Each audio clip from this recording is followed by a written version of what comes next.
देखो last class में हमने यूडीएफ कंप्लीट किया था और यूडीएफ में हमने बता दिया था how to create prototyping of UDF, then how to call the UDF and how to define UDF। तीन स्टेप पे हमने चर्चा की थी इन द लास्ट क्लास।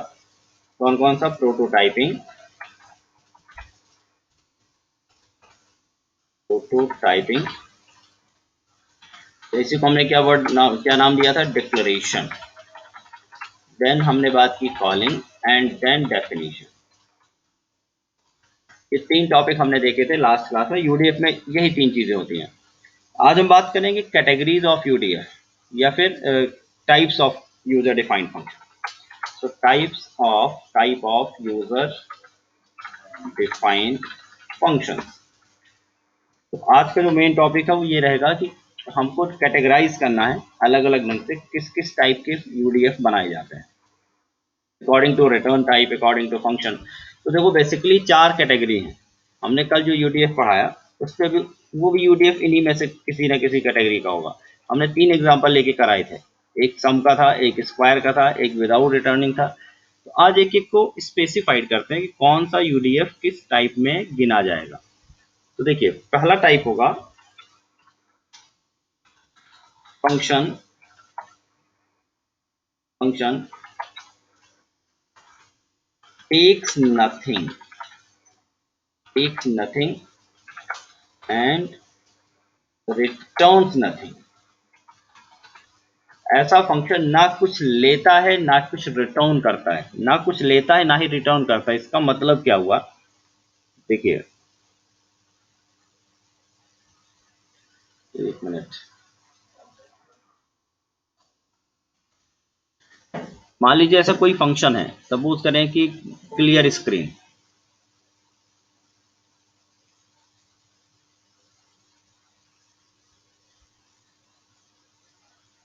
तो ज्यूम करिए कि मेरे पास एक फंक्शन है क्लियर स्क्रीन, सभी ने पढ़ा था, CLRSCR, क्लियर स्क्रीन।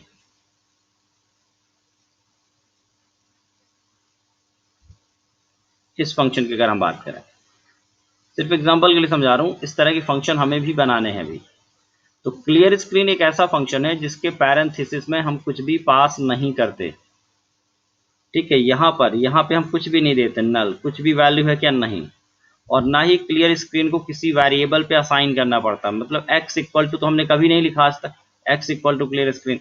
सो ये भी नहीं करते। तो दैट मीन्स ना तो ये कुछ रिटर्न कर रहा है ना ही इसमें कुछ हम पास कर रहे हैं। तो टेक्स नथिंग, जिसमें कोई आर्गूमेंट नहीं होता, एंड रिटर्न्स नथिंग, जो कोई भी वैल्यू कैलकुलेट करके नहीं देता। ये जो भी ऑपरेशन परफॉर्म करेगा, the operation will be seen over the console. ठीक है, कंसोल पर वो ऑपरेशन दिखेगा।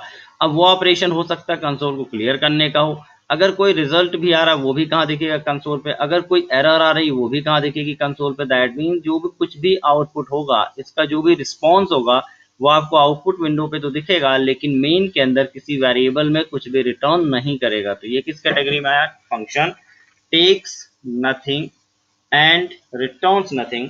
इसी को हम कह सकते हैं फंक्शन विदाउट, या ऐसा लिखते हैं non parameterize and without returning value. तो पहली कैटेगरी क्या हुई? Function takes nothing, returns nothing, या फिर non parameterize and without returning value. Like जैसे कि CLR SCR क्लियर है, क्लियर करेगा, ना तो कुछ रिटर्न करेगा और ना ही हमें उसमें कुछ पास करना है। तो किस कैटेगरी में आया? Takes nothing, returns nothing. और अगर हम यूडीएफ बनाएं यूडीएफ, तो चलिए एक एग्जांपल यूडीएफ का भी देखते हैं। तो अगर ऐसे फंक्शन की प्रोटोटाइपिंग करनी हुई तो आपको क्या लिखना होगा? Wide the function that returns nothing, the type must be wide. ठीक है, तो वाइड कोई भी आपने फंक्शन का नेम लिया एंड आर्गुमेंट में भी आपको कुछ नहीं लिखना। तो ये हो गई प्रोटोटाइपिंग। प्रोटोटाइपिंग कैसे होगी? You have to write void, क्योंकि फंक्शन कुछ भी रिटर्न नहीं करेगा। देन फंक्शन का नेम एंड पैरेंथेसिस। कॉलिंग कैसे होगी भाई? कॉलिंग करने के लिए आपको मेन के अंदर जाना है, मेन के अंदर जाना और केवल फंक्शन का नाम लिख देना है और सेमीकोलन लगा दी। फंक्शन का नाम लिखा, सेमीकोलन लगाया, दैट इज द कॉलिंग। ये हो गई कॉलिंग। डिफाइनिंग कैसे होगी? डिफाइनिंग मेन के बाद होगी और आपको डिफाइन करते समय देखिए हमने कल बताया था कि प्रोटोटाइपिंग पे जो लाइन लिखते हैं वही line same to same definition पे लिखते हैं, तो सेम वही लाइन लिखी जाएगी, नेम आएगा लेकिन सेमी कॉलन की जगह पर करली ब्रैकेट आएगा। And here the body of function will be defined. Function क्या काम करेगा, फंक्शन के अंदर क्या कोड लिखना वो आप यहाँ पे लिखेंगे और यही कोड ये परफॉर्म करेगा कहाँ पर? जहाँ पर ये फंक्शन की कॉलिंग कर रहा है, जहाँ पर ये फंक्शन की कॉलिंग कर रहा है।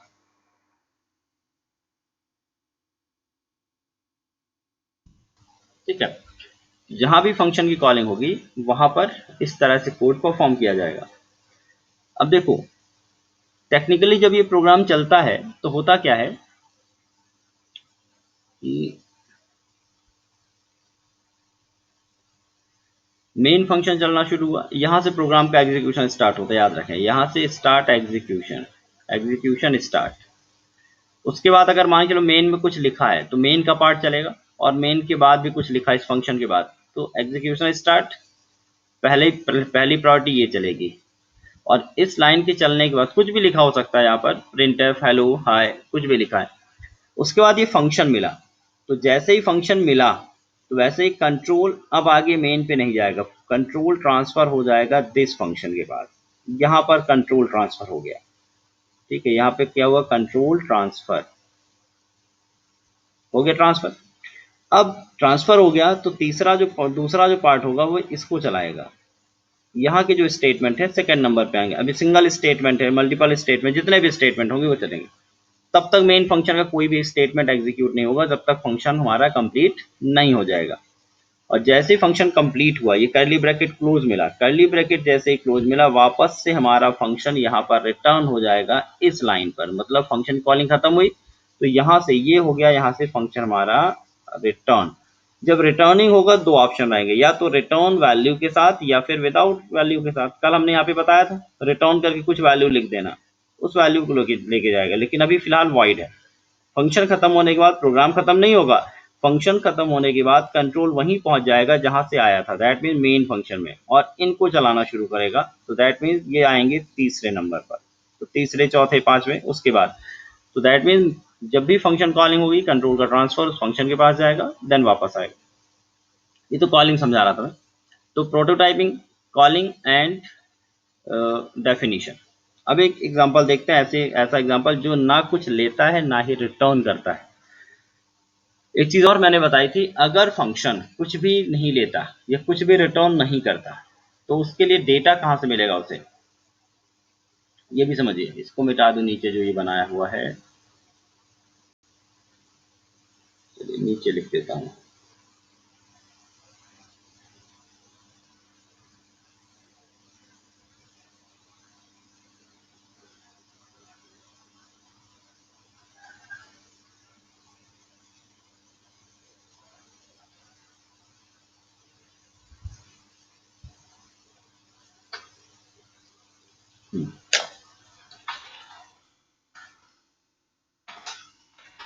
फंक्शन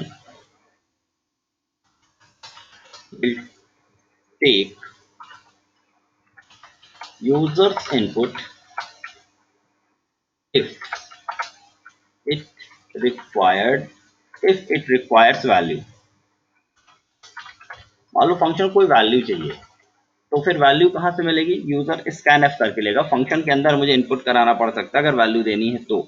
और जो पैरामीटराइज फंक्शन होते हैं उनके अंदर इनपुट नहीं होता। पैरामीटराइज फंक्शन कहाँ से लेते हैं? धीरज कल की परसों क्लास में थे ना तुम? धीरज, हाँ तुम ही तो थे। तो वहां पर हमने बताया था कि फंक्शन में आर्गूमेंट देना रहता है और उस आर्गूमेंट को हम एक्सेस कर लेते हैं। आज वो भी रिपीट करूंगा मैं। तो पहले इसका एग्जांपल देखिए, मान लीजिए मुझे कोई फंक्शन बनाना है जो एक नंबर का स्क्वायर निकाले, ठीक है, बट ना कुछ मुझसे मांगे, मतलब ना ही मुझे पैरामीटर देना हो और ना ही मुझे कुछ रिटर्न कराना हो। तो देखिए हमने एक फंक्शन बनाया वाइट स्क्वायर, ये वाइट सम ही बना लेते हैं। देखिए void sum, return type void, parameter nothing, कोई पैरामीटर नहीं है। ठीक है, ये हो गया प्रोटोटाइपिंग। देन इसकी कॉलिंग करिए, तो मेन पे गया और हमने सिर्फ लिख दिया सम, दिस इज द कॉलिंग, क्योंकि ना ही मुझे कुछ लेना है ना ही कुछ देना है, सिर्फ आपको कॉलिंग करनी है। देन डेफिनेशन, डेफिनेशन सेम वही लाइन रहेगी जो मैंने ऊपर लिखी थी सम के टाइम पे, बट करली ब्रैकेट करके पूरा कोड लिखना पड़ेगा। अब देखिए सम निकालना है मुझे 2 नंबर का, तो वैल्यू तो मुझे लेनी होगी, तो अंदर ही सारा इनपुट आ जाएगा, integer A B and C, printf enter 2 number, सारा काम फंक्शन खुद करेगा। मेन मेन फंक्शन से कुछ भी इनपुट नहीं मांगेगा, यही है without taking value. Scanf percentage D and address of B, address of B. Input completed. Now calculate the sum a c equal to a plus b and printf। हमने क्या कहा, जो भी रिजल्ट होगा आपको सीधे स्क्रीन पर दिखने वाला है, sum equal to percentage D and C. तो मेन फंक्शन में वेरिएबल पे कोई रिजल्ट नहीं मिलेगा मुझे वापस, जब इस फंक्शन को कॉल करेंगे तो रिजल्ट कहाँ दिखेगा, स्क्रीन पर। एक चीज और हमने बताई है, फंक्शन बनाने का फायदा ये कि आप एक फंक्शन बना लिया, आप कितनी भी बार उसे कॉल कर सकते हैं। तो डेफिनेशन केवल एक बार लिखनी होगी, कॉलिंग आप बार बार कर सकते हैं, वो भी अभी हम देखते हैं। तो देखिए इसको हमने किया रन, और रन करेंगे, फंक्शन कॉल हुआ मेन के अंदर, तो फंक्शन में जो भी लिखा हुआ यहाँ पे एग्जीक्यूट होना चाहिए। डेट मीन सबसे पहले ये मांगेगा इनपुट, तो मैसेज क्यों नहीं आ रहा है, प्रिंटफ एंटर 2 नंबर, आ गया एंटर 2 नंबर। हमने कोई भी 2 नंबर टाइप किए, 3 and 6 and sum equal to 9 मिल गया। ठीक है, फंक्शन सही काम कर रहा है। आपको यही काम 2 बार परफॉर्म करना है। तो देखिए you only need to call this function 2 times. Definition केवल एक ही बार होगी, एक बार फंक्शन का डेफिनेशन आपने बना दिया। अब आपको जितनी बार जरूरत है आप केवल फंक्शन को कॉल कर लीजिए। ठीक है, फिर फंक्शन को कॉल करिए। तो इस तरह का यूडीएफ बनाने का फायदा होता है। We can call the function multiple time, that is called reusability of function. देखिए फिर से मैंने इसे रन किया एक बार,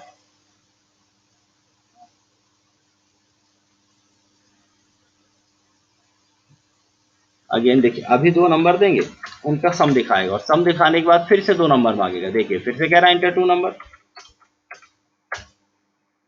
clear? so this function comes in which category, function takes nothing, returns nothing। takes nothing that means argument में आपको कुछ भी नहीं देना है, और ये फंक्शन किसी वेरिएबल को कुछ भी रिटर्न नहीं करेगा, खुद अपना फंक्शन परफॉर्म करेगा और फिनिश हो जाएगा। तो हियर इज द एग्जांपल, यहाँ पर मैं एग्जांपल पेस्ट कर देता हूँ।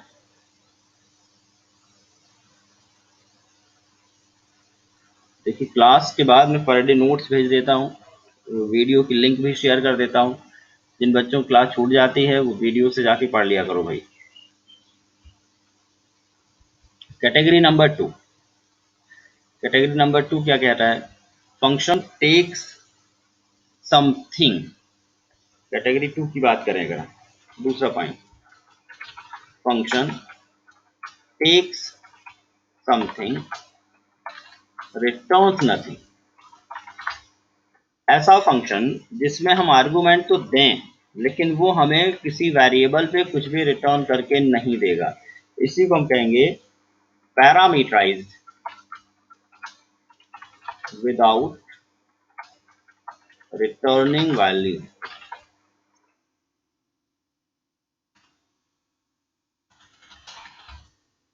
Parameterised without returning value, parameterized without returning value, इसका मतलब समझिएगा, पैरामीटराइज्ड है बट वैल्यू रिटर्न नहीं कर रहा है। पैरामीटराइज्ड है बट वैल्यू रिटर्न नहीं कर रहा है।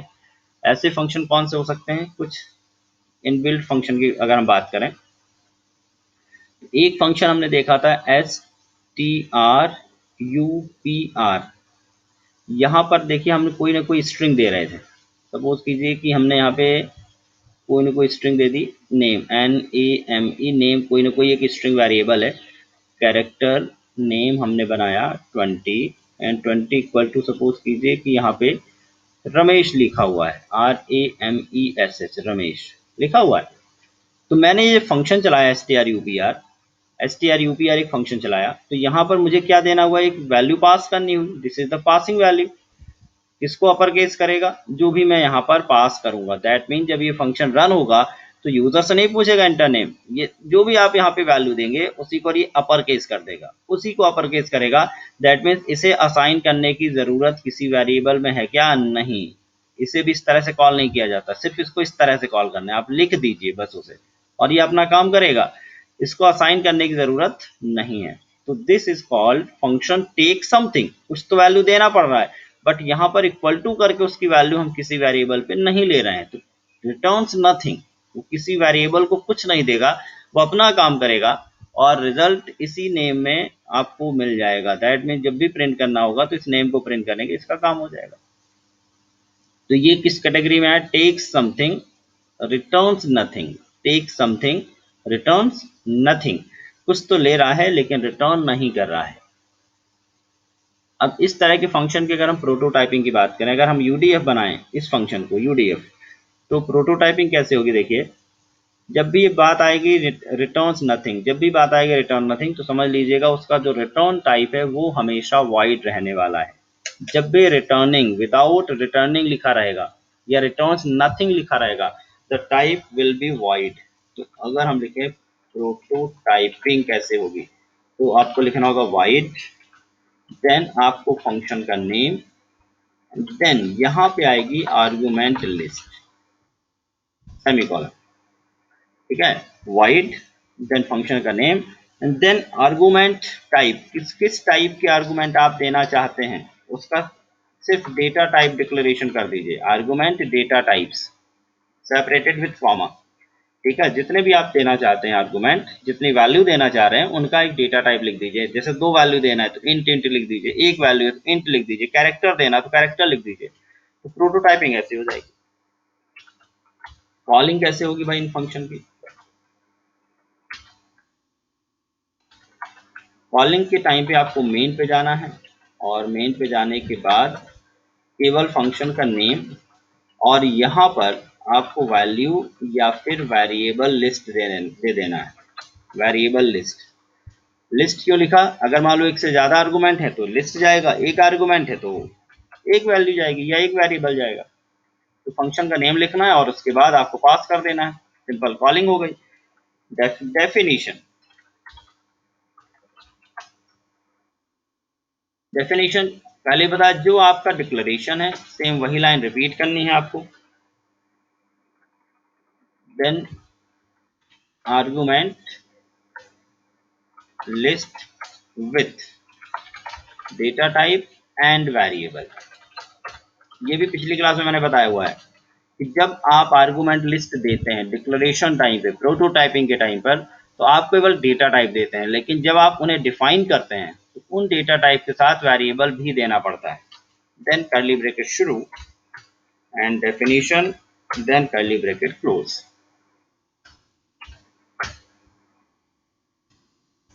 लिख करके दिखा देते हैं तो क्लियर हो जाएगा ज्यादा।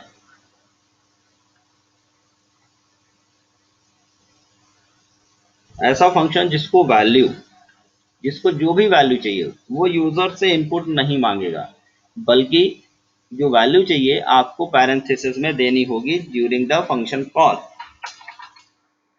तो this type of function will not take direct input from console using any input function। Console से डायरेक्ट इनपुट नहीं लेगा, ठीक है, जो भी इसे डेटा चाहिए कंसोल से डायरेक्ट इनपुट नहीं लेगा। Instead we have to provide the data in the form of parameters during the function call। जब भी फंक्शन कॉल करेंगे तो पैरामीटर में, दैट मीन पैरेंथेसिस में उसको डेटा दे देंगे। अगर मुझे इनपुट लेना ही है, if we still need input, then we take input from main function. मतलब स्कैनफ अगर लगाना है तो आप मेन फंक्शन में इनपुट लेंगे, देन पास द वेरिएबल जिसमें भी आपने इनपुट लिया है, जिस भी वेरिएबल में इनपुट लिया है, pass that variable in the function, उन वेरिएबल को फंक्शन में दे दी। दो एग्जांपल हम करा रहे हैं, क्लियर हो जाएगा बिल्कुल अच्छी तरह से। देखिए तो यही प्रोग्राम, सम का प्रोग्राम ही हम देख रहे हैं, एक ही प्रोग्राम को हम चारों तरह से बना रहे हैं ताकि चीजें बिल्कुल क्लियर हो जाएं। एक ही फंक्शन को चार तरह से बना रहे हैं, आगे फिर बहुत सारे एग्जांपल कराएंगे तो बिल्कुल क्लियर हो जाएगा फंक्शन का टॉपिक। तो देखिए क्या करना है, रिटर्न, मुझे दो नंबर का सम निकालना है, दो नंबर का, और मुझे इनपुट नहीं लेना फंक्शन में। तो हमने वॉइड सम बनाया और यहाँ पर लिखा int comma int, this is the prototyping. ये कह रहा है कि sum will produce the sum of two integers and the integers will be given in the form of parameter inside the parenthesis। ये मैं स्ट्रक्चर बना रहा हूँ, this is the signature of function. इसका टाइप ऐसा हो गया, void है, दैट मीन्स रिटर्न तो कुछ नहीं करेगा, लेकिन आर्गुमेंट में दो नंबर चाहिए। अब देखिए यहाँ पर हम गए सम में, और पहली बार हमने यहाँ पर वैल्यू पास कर देनी, कितनी वैल्यू, दो वैल्यू, ठीक है। अगर मैंने दो से कम वैल्यू टाइप की तो भी एरर आएगा, और अगर दो से ज्यादा वैल्यू दे दी मैंने तो भी एरर आएगा। ये भी क्या दिखाएगा, एरर, ठीक है। और अगर मैंने दो ही वैल्यू दी तो कोई एरर नहीं। फंक्शन कॉलिंग तो बार बार हो सकती है ना भाई, फंक्शन एक बार आपने बनाया बार बार कॉल करिए, तो ये हो गई आपकी कॉलिंग। क्या काम करेगा, ये दो नंबर लेगा और इनका सम सीधे कंसोल पर दिखा देगा। This is the task of function. जो भी आप दो नंबर देंगे उनको ऐड करेगा और उनको सीधे कहाँ दिखाएगा, कंसोल पर। मेन को कुछ भी रिटर्न नहीं करेगा। ये वैल्यू, ये वाली जो लाइन है, ये एरर दिखाएंगे। अभी देखते हैं, कल हमने बताया था एक अर्ली बाइंडिंग का कॉन्सेप्ट, कंपाइल टाइम पर ही एरर आ जाए, इसे इसके लिए हम करते हैं प्रोटोटाइपिंग। और हमने ये भी कहा था अगर प्रोटोटाइपिंग नहीं करते हैं सी में तो एरर तो नहीं आती, लेकिन ये बाइंडिंग वाला कॉन्सेप्ट नहीं होगा। आज उसको हम समझेंगे उसका मतलब क्या था। चलिए आते हैं डेफिनेशन पे। डेफिनेशन सेम वैसे रहेगी जैसे ऊपर वाली लाइन है, लेकिन लेकिन लेकिन ध्यान क्या रखना है आपको, इंट के साथ इस बार यहाँ एक आर्गुमेंट भी देना है कि अगर वैल्यू पास करेगा यूजर इंटीजर टाइप की, क्योंकि प्रोटोटाइपिंग में सिर्फ टाइपिंग बताते हैं हम कि किस टाइप का होगा। डेफिनेट डिफाइन करते समय हमें वेरिएबल के साथ वर्क करना होता है। तो देखिए मैंने यहाँ लिखा इंट एक्स इंट वाई, ए भी ले लीजिए, एम एन एम ले लीजिए, एक्स वाई जेड कुछ भी ले लीजिए, sum X comma Y, that means इसका मतलब ये हुआ कि value are coming in the X and in the Y. So inside the function we don't need A and B. Data मेरे पास किस में आ जाएगा, एक्स एंड वाई में, तो मुझे इनपुट कराने की जरूरत फंक्शन में नहीं है। जब भी आप पैरामीटराइज फंक्शन बनाएंगे then you should not take input inside the function, ठीक है। फंक्शन के अंदर इनपुट नहीं लेना है, क्योंकि इनपुट किस फॉर्मेट में आ रहा है, आर्गुमेंट के फॉर्मेट में आ रहा है। तो यहाँ पर आर्गुमेंट में आया कौन सा, एक्स एंड वाई, और यही हमारे डेटा हो गए। अब आपको सीधे एक्स और वाई को ऐड कर देना है। जो भी ऑपरेशन परफॉर्म होगा किस पर परफॉर्म होगा, आर्गुमेंट पर। Addition, subtraction, division, multiplication, square, square root, जो भी काम करना है पैरामीटराइज फंक्शन में, आपको ये मान के चलना कि यही हमारा डेटा है, एक एक्स है एक वाई है। सिंगल आर्गुमेंट होगा तो सिंगल मान लेंगे, और यहाँ पर सम इक्वल टू दिखा दिया मैंने। अब अगर मैं इसे रन करूं, देखिए अगर इसे हम रन करें तो यहाँ पहली एरर आ गई, जहां पर मैंने लिखा था इसको मैंने किया कमेंट, क्योंकि सिग्नेचर मैच होना चाहिए फंक्शन कॉलिंग के टाइम पर।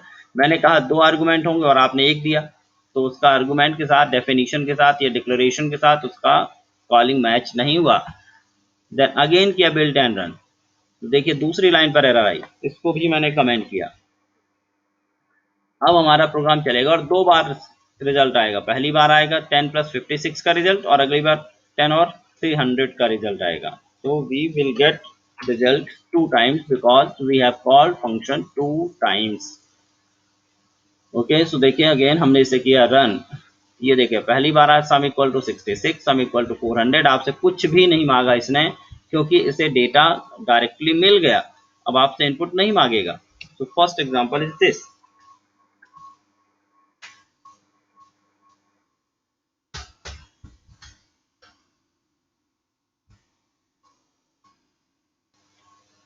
This is the example number 1। अब इसी का एग्जांपल 2 देखिए। आपने कहा नहीं भाई मुझे तो डेटा देना है, मुझे डेटा देना है, यूजर से इनपुट लेना है, देन उस पर परफॉर्म करना है टास्क। तो आप क्या करेंगे, ध्यान से देखिए, तो आप क्या करेंगे, आपको अगर इनपुट लेना ही है then you should take input inside the main function, not inside the function. Function के अंदर तो इनपुट लेना ही नहीं है अगर वो पैरामीटराइज्ड है तो। मैंने मेन के अंदर यहाँ पर वेरिएबल बनाया इंटीजर a, b बनाया, और यहाँ पर मैंने लिखा मैंने printf enter 2 numbers. Okay, scanf %d address of A and address of B. तो फंक्शन के अंदर नहीं बल्कि मेन के अंदर मैंने इनपुट ले लिया। अब मुझे इन्हीं ए और बी का सम चाहिए, तो मैंने सम को कॉल किया, जहां पे वैल्यू मैं कांस्टेंट पास कर रहा था वहां पर क्या दे दिया, ए कॉमा बी, हो गया काम।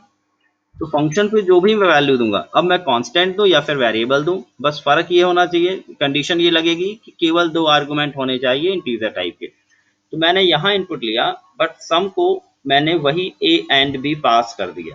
तो सम में ये ए एंड बी की कॉपी जाएगी एक्स और वाई पे, और ये उस कॉपी पे परफॉर्म करेगा।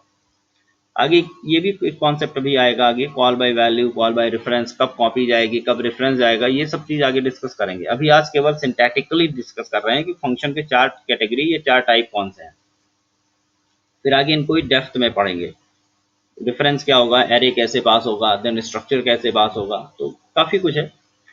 ठीक है, अब देखिए इस प्रोग्राम को अगर हमने रन किया तो क्या करेगा, सबसे पहले मेन चलेगा, पहले ही बताया मैंने, और जब मेन चलेगा तो मेन वाली लाइन चलेगी, inter 2 number, this is main function is executing. ठीक है, मेन फंक्शन एग्जीक्यूट हुआ, देन सम इक्वल टू 30 आ गया। यहाँ पर कौन सा फंक्शन चला, सम वाला कोड चला। सम के बाद अगर कुछ मेन का पार्ट बचा होता ना तो अगेन मेन चलता, जैसे कि अगर मैंने सम के बाद यहाँ लिख दिया printf प्रोग्राम कंप्लीटेड।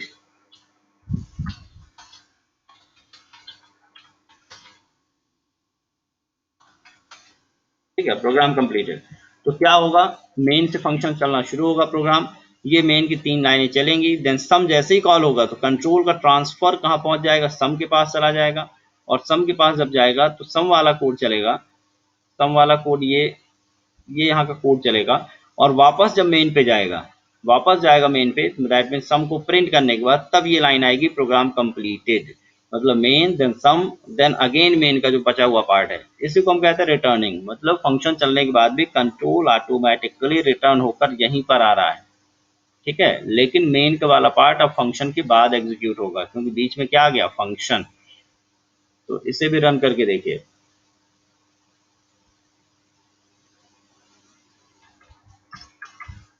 नंबर दिया, देखिए सम आया और प्रोग्राम कंप्लीटेड भी आया। तो ये चीज़ क्लियर होगी, अगर मुझे फंक्शन में वैल्यू देनी है, पैरामीटराइज फंक्शन में, मतलब इनपुट लेना है, तो इनपुट लेने के लिए हमें क्या करना होगा ये भी बता दिया। Example 2,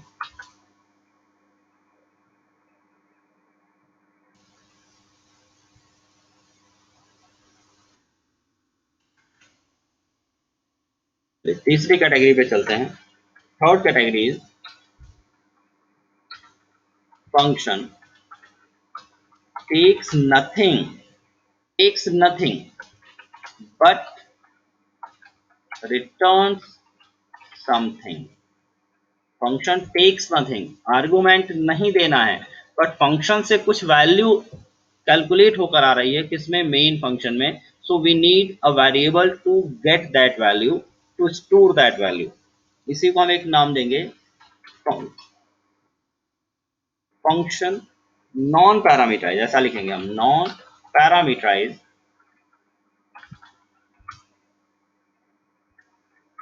with return value, non parameterize with return value, non parameterize with return value.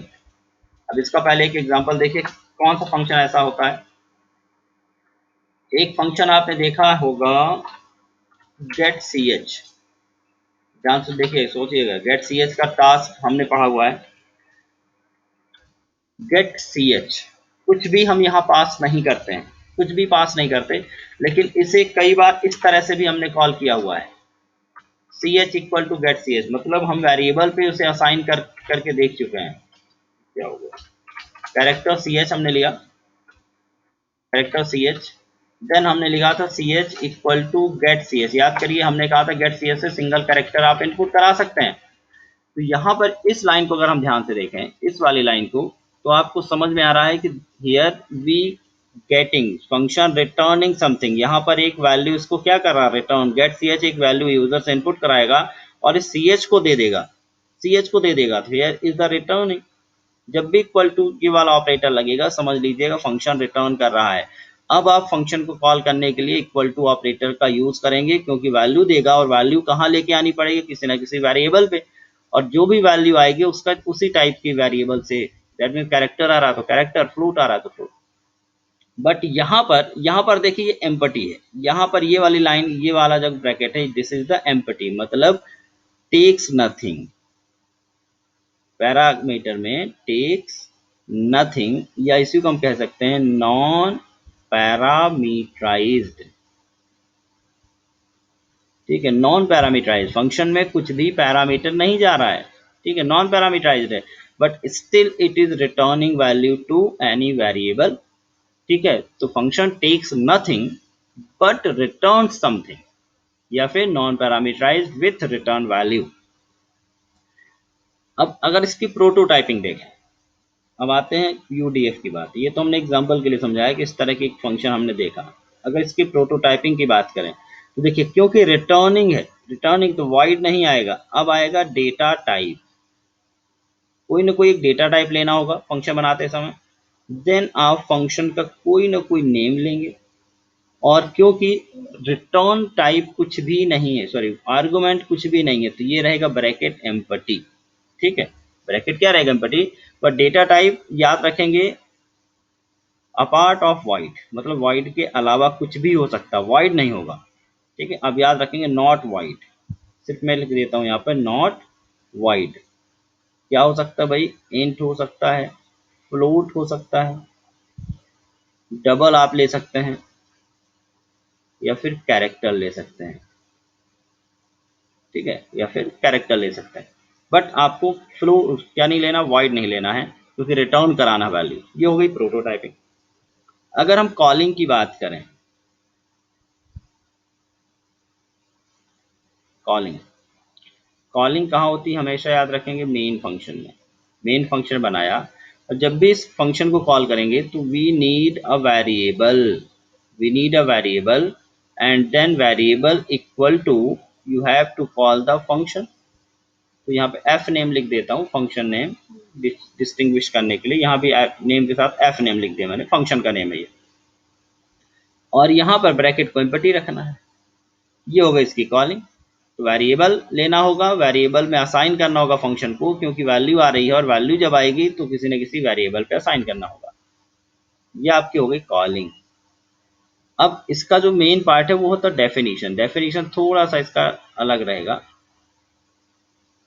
Definition में बस एक ही वर्ड ये याद रखना हमें, compulsory, compulsory use return keyword. जैसे मेन में रिटर्न 0 लिखते हैं ना अपन, ये भी हमने पिछली क्लास में बता दिया है, बस डिस्क्राइब कर रहे हैं आज की डिटेल में। Compulsory use return keyword at the end of function.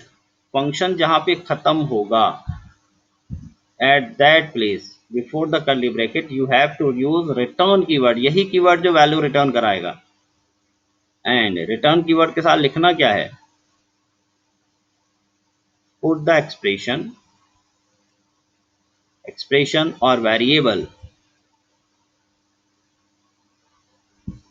which you want to return। जो भी आप उसके साथ देना चाहते हैं, जो भी रिटर्न करना चाहते हैं, रिटर्न के साथ लिखिए। मतलब देखिए, जब भी आप डिफाइन करेंगे तो line, first line will be same as the prototyping. So here you write data type, then you write function name, and argument will be empty. यहाँ पर आपको कैलकुलेशन करना है। अब क्योंकि यहाँ से कुछ ले नहीं रहा है, तो याद रखें अगर इनपुट लेना हुआ तो यहाँ इनपुट भी आप यहीं पर लेंगे। ठीक है, input and calculation, input and calculation, क्योंकि डेटा इसे कहाँ से मिलेगा अगर जरूरत पड़ेगी तो, डेटा कहाँ से मिलेगा, खुद इनपुट लेगा। अगर पैरामीटराइज्ड होता है तो इनपुट नहीं लेता, वो आर्गुमेंट से लेगा, और इनपुट कौन लेता, मेन फंक्शन। लेकिन नॉन पैरामीटराइज्ड है तो फंक्शन को इनपुट चाहिए, खुद इनपुट लेगा वो। ये बीच की चीज ध्यान रखिएगा, बार बार इसलिए रिपीट कर रहे हैं। अगर फंक्शन नॉन पैरामीटराइज्ड है और उसे इनपुट चाहिए तो इनपुट मैं फंक्शन के अंदर लूंगा। अगर फंक्शन पैरामीटराइज्ड है और उसे डेटा आप देना चाहते हैं तो इनपुट मेन फंक्शन में लेंगे और उसे केवल पास करके देंगे। यहाँ पर आखिरी पर जहाँ पे डेफिनेशन फिनिश होगी, here you have to write the return, return and return के साथ यहाँ पर एक्सप्रेशन या वेरिएबल जिस पर आपका वैल्यू है, या तो वेरिएबल लिखेंगे या फिर वो एक्सप्रेशन लिखेंगे जो आप रिटर्न कराना चाहते हैं। ठीक है, अब इसको प्रैक्टिकली इंप्लीमेंट कर रहे हैं हम लोग। अब इसे प्रैक्टिकली इंप्लीमेंट करके देखते हैं। तो देखिए, हमने शुरू में ही कहा कि हमारे पास प्रोग्राम यही रहेगा, इसी को अभी हम पकड़ के चल रहे हैं। सम, रिटर्न समथिंग, तो क्या रिटर्न करेगा भाई, सम इंटीजर। ऐड करने के बाद इंटीजर ही तो मिलेगा, तो इंट। हमें वैल्यू नहीं देनी है, पास नहीं करनी है। हमने कहा भाई सम, एक काम करो, नंबर, दो नंबर जोड़कर मेन फंक्शन को दे दो, जोड़कर प्रिंट इंट नहीं करो। ठीक है, कंसोल पे आप प्रिंट मत करिए, आप तो हमें डाटा दे दीजिए, फिर हमारी मर्जी, उसे हम प्रिंट करते हैं, स्टोर करते हैं, उसका क्या करते हैं वो हमारा टेंशन है। आप तो केवल रिजल्ट को हमें रिटर्न कर दीजिए। जब इस फंक्शन की कॉलिंग होगी, जब इस फंक्शन की कॉलिंग होगी, देखिए इस तरह से होगी। इंटीजर यहाँ पर मुझे वेरिएबल लेना होगा मेन फंक्शन में, और s इक्वल टू सम, सम जो भी डेटा देगा रिटर्न करके s में लाना होगा। और रिजल्ट क्योंकि s में आ गया तो प्रिंटिंग मेन में होगी। आपको अगर दिखाना हुआ तो हम यहाँ लिखेंगे sum equal to percentage D, S को यहाँ प्रिंट किया क्योंकि डेटा, सम का जो डेटा एस में आएगा। और अगर ये लाइन हम प्रिंट नहीं करेंगे तो प्रोग्राम चलने के बाद भी हमें रिजल्ट नहीं मिलेगा। एस में तो आ जाएगा, लेकिन अगर मैं प्रिंट ही नहीं ना करूँ तो मुझे रिजल्ट नहीं मिलेगा। तो देखिए, अभी इस लाइन को हटा देता हूँ समझाने के लिए। रिजल्ट एस में आ गया। अब यहाँ देखिए, यहाँ डेफिनेशन कैसे बदलेगी, इंट लिया था तो यहाँ भी इंट लेंगे, फंक्शन का नाम सम है तो यहाँ भी सम ही रहेगा। अब दो नंबर ऐड करना, तो इंटीजर ए एंड क्या ले लिया, बी, ए एंड बी लिया। यहीं पर इनपुट लेना होगा, एंटर टू नंबर, क्योंकि फंक्शन को हम वहां से कुछ दे नहीं सकते मेन फंक्शन से, क्योंकि नॉन पैरामीटराइज्ड है। इनपुट टू नंबर्स, यहाँ पर नंबर इनपुट कराया, scanf percentage D address of E and address of B, here is the input. And अब कैलकुलेट करना, कैलकुलेशन, रिजल्ट मुझे दिखाना नहीं है, वापस देना है। तो here we use the statement return, and return क्या लिख देना, ए प्लस बी। अगर मैंने c equal to A plus B लिखा है तो रिटर्न c लिख दीजिए, और अगर हमने एक्सप्रेशन के लिए कोई वेरिएबल नहीं लिया है तो आप सिंपली रिटर्न लिख दीजिए a प्लस बी। हो गया काम। अब ये फंक्शन काम करेगा, रिटर्न भी करेगा, डेटा s को देगा, लेकिन मुझे कोई रिजल्ट नहीं मिलने वाला, क्योंकि ना तो सम ने कहीं प्रिंट किया और ना ही मैंने मेन में कहीं प्रिंट किया है। तो अगर मैं देखूं SCANF स्कैनफ, ओहो यहाँ गड़बड़ हो गया, स्कैनफ सेमीकोलन, मैंने इसे रन किया। देखिए, दो नंबर इनपुट करा रहा है लेकिन रिजल्ट आपको नहीं मिल रहा। क्यों भाई नहीं मिल रहा, क्योंकि रिजल्ट आपने ले लिया इसमें, बट प्रिंट भी तो कराएं इसको, तब तो रिजल्ट मिलेगा। तो मेन में प्रिंटिंग का होगी, मेन में यहाँ पे हमने लिखा print F sum equal to percentage D and S को मैंने किया प्रिंट। तो ये फंक्शन हो गया हमारा complete. Function takes nothing but return something. Takes nothing that means argument में तो आप कुछ नहीं दे रहे हैं। देखिए, रन करके दिखाते हैं। ठीक है, चल रहा प्रोग्राम, सही ढंग से चल रहा। तो टेक्स नथिंग, आर्गुमेंट में कुछ नहीं देना है, तो फंक्शन को जिस डेटा पे ऑपरेट करना होगा फंक्शन खुद वो डेटा इनपुट लेगा, यूज कहाँ से, कंसोल से, और जो भी रिजल्ट होगा रिटर्न कीवर्ड में चलाएंगे हम। यहाँ पे याद रखेंगे, रिटर्न, प्रिंट नहीं करेंगे फंक्शन के अंदर। तो जब भी फंक्शन विथ रिटर्न वैल्यू होगा तो फंक्शन में फाइनल जो रिजल्ट होगा वो प्रिंट नहीं होगा। Final result will not be printed inside the function.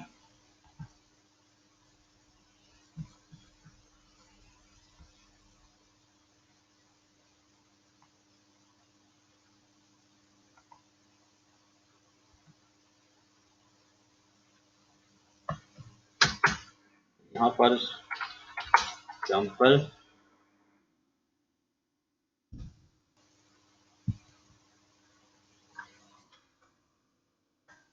ठीक है। अब आते हैं आखिरी कैटेगरी पर।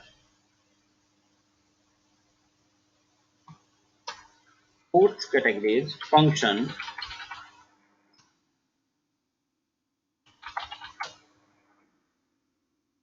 takes something and return something। कुछ लेगा और कुछ देगा, कुछ पास भी करेंगे और उस पर कैलकुलेट करके हमें रिजल्ट भी वापस दे देगा। तो दैट मीन्स पैरामीटराइज्ड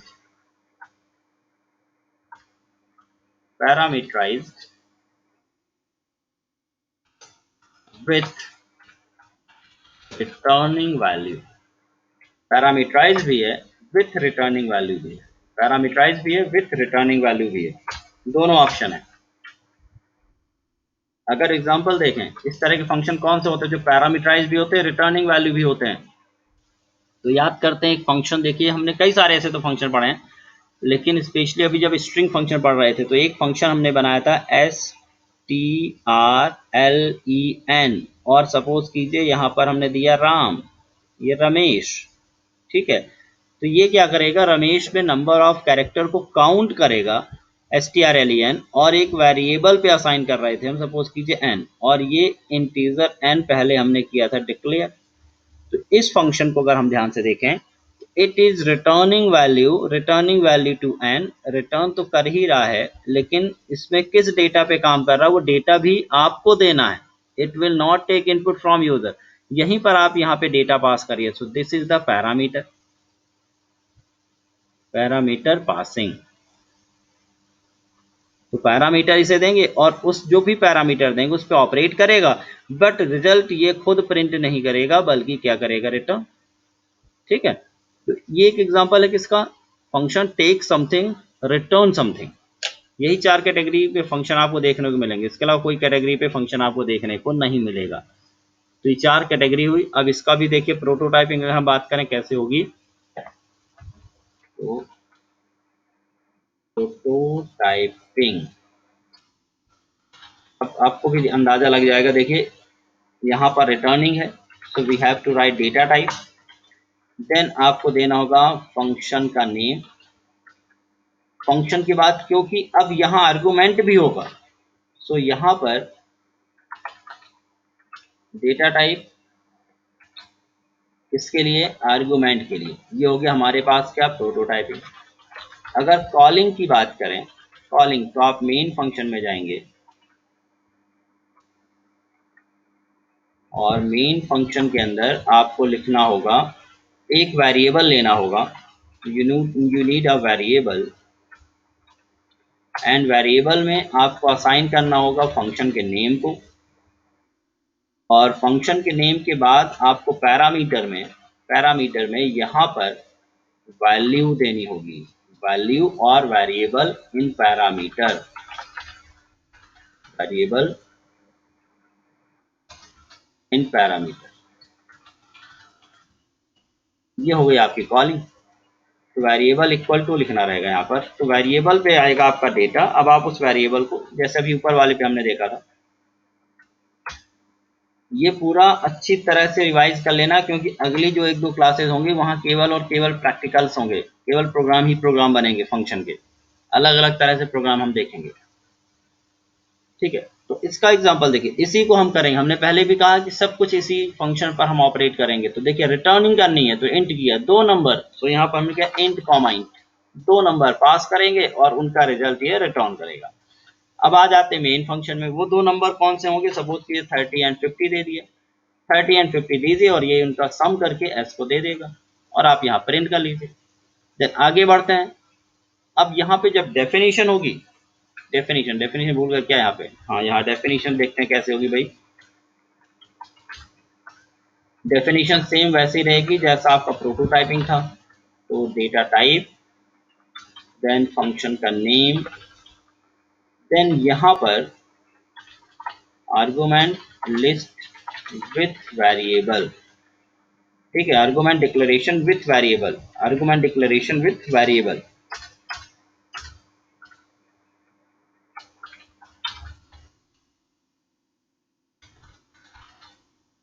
यहाँ पर आपको वेरिएबल देने होंगे और फंक्शन के अंदर वेरिएबल प्रोसेस करने के बाद या आपको लिखना होगा रिटर्न और यहाँ पर एक्सप्रेशन। उस वेरिएबल में जो भी आपको एक्सप्रेशन लगानी है आप यहाँ पे सीधे वो एक्सप्रेशन लिख दीजिए। इनपुट लेने की कोई ज़रूरत नहीं है, क्यों? क्योंकि इनपुट आर कमिंग या values are coming in the form of argument. तो देखिए यहाँ पे आ जाते हैं। फंक्शन हो गया, डिक्लेरेशन हुआ, कॉलिंग भी हो गई। अब देखिए इसका जो डेफिनेशन कैसे होगी, दो आर्गुमेंट इंट इंट इंट तो यहाँ भी रहेगा, बट यहाँ पर इंट के साथ मुझे कुछ वेरिएबल देने होंगे, इंट एक्स इंट वाई। अब फंक्शन के अंदर आते हैं। क्या इनपुट लेने की जरूरत नहीं, क्योंकि इनपुट किस पे है, एक्स और वाई पे है, तो इस लाइन का कोई काम नहीं, इंट का स्कैनफ का कोई काम नहीं, तो ये लाइन हट गई। बचा क्या, सिर्फ रिटर्न। रिटर्न किया हमने एक्स प्लस वाई, रिटर्न किया एक्स प्लस वाई। आप दो नंबर दीजिए, फंक्शन को जोड़ के क्या करेगा, रिटर्न कर देगा। छोटा सा डेफिनेशन हुआ, फंक्शन काम करेगा। आपको इनपुट यहाँ फंक्शन पे देना नहीं है। In case if you want to give input or take input from console, then you have to take input inside the main function। यहाँ पर इनपुट लीजिए और वही इनपुट आप यहाँ पर पास कर दीजिए। जैसे अभी इसको पहले हम रन करें, फिर इनपुट लेके देखते हैं। देखिए सम इक्वल टू 80 आ रहा है। अगर मुझे कोई कांस्टेंट का सम नहीं निकालना बल्कि यूजर को इनपुट देना, तो देखिए हम इस तरह से भी लिख सकते हैं। यहाँ पर हमने वेरिएबल बना लिया, मान लो इनपुट लेना integer, integer a comma b यहाँ ले लिया। अब यहाँ लिखा printf enter two numbers.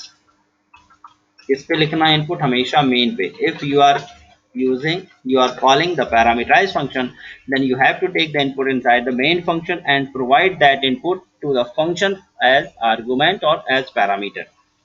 So scanf %d address of a address of b। ठीक है। अब आपको सम निकालना, तो s is equal to some, और यहाँ पर आपको दो आर्गुमेंट दे दिए a कॉमा b। हो गया। अब a comma B, that means एक वैल्यू a हो गई, एक वैल्यू b हो गई, दोनों का सम निकाला, किसमें आ गया, s में आ गया। और मैंने यहाँ लिखा printf %d plus %d equal to %d। a b और रिजल्ट किस पर है, c पे, ओ सॉरी s पे है।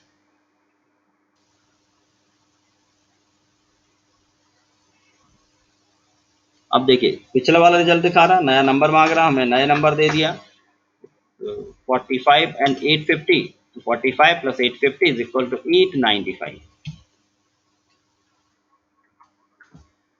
Okay, so this is here is the all type of function।